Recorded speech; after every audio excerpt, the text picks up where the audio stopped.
Good afternoon, ladies and gentlemen. Welcome to my presentation. My name is Antoine Lee, and the topic of my presentation today is a period called Modernism and its literature. Have you ever woken up and found yourself to become a cockroach? This is what the authors during the modernist period wanted you to go through. They wanted you to feel what it was like. They used a stream of consciousness technique. They want you to be one with it. The three things that we're going to talk about today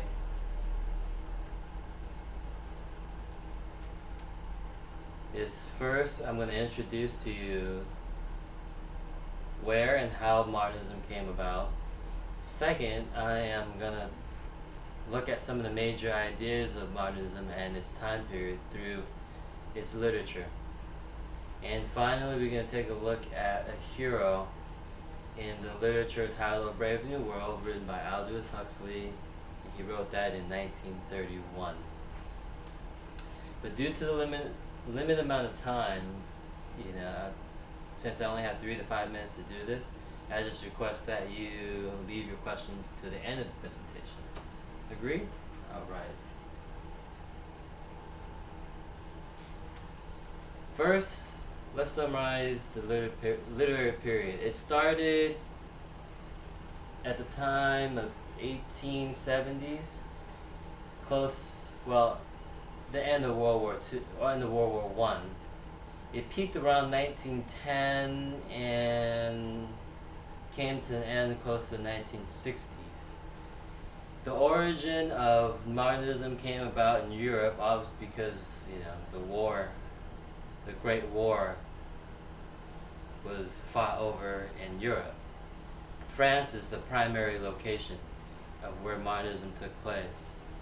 The early modernists, some of the writers were Frank Kafka. He wrote The Metamorphosis. That's the cockroach story I was talking about. Then you have D.H. Lawrence. He wrote Sons and Lovers back in 1913. And then you had some of the late modernist writers, which is T.S. Eliot. He wrote the love songs of Alfred Hofrock. I might have mispronounced that, but he wrote that in 1916. And Aldous Huxley, he was one of my favorites, and he wrote Brave New World, like I said, in 1931. Okay, and second part. Like I said, World War I had just ended, and modernism was taking place at this time because there was a lot of internal conflict with what had just happened. Really, there was a great amount of deaths, there was ethnic cleansing, and then you had the Victorian age coming to an end too, where the middle class and the upper class was fighting with the lower class. The 20th century witnessed the beginnings of, they witnessed a lot of paradigms where there was fights between the sexes, there was fights between different cultural groups, each group trying to gain equity in the world, really. And in American literature, a group of writers began to write about all this, about searching within themselves. And that's how they came up with a lot of absurd ideas and creative impulses within their writings. So let's move on to the last point.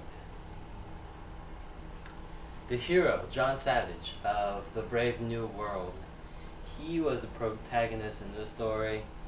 And he was John Savage was a symbol of the old world order. He came from the indigenous nation where, the utopians didn't go to. They just visited to go on vacation.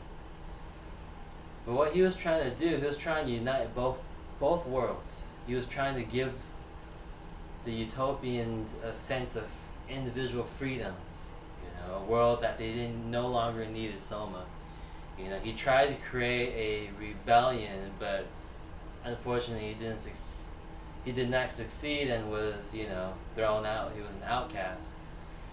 And eventually he really just killed himself. And yes, I called him hero, so since he killed himself, you would have to be labeled a tragic hero. And being that he killed himself, I could almost say that he went out like Socrates. Okay, so in conclusion, my presentation were of these three objectives. I wanted you to know some of the period's work and the wonderful authors that came through this period.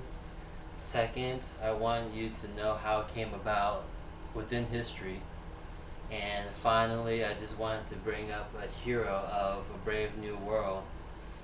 Okay, so I hope you found this presentation useful. I thank you for your time. Is there any questions?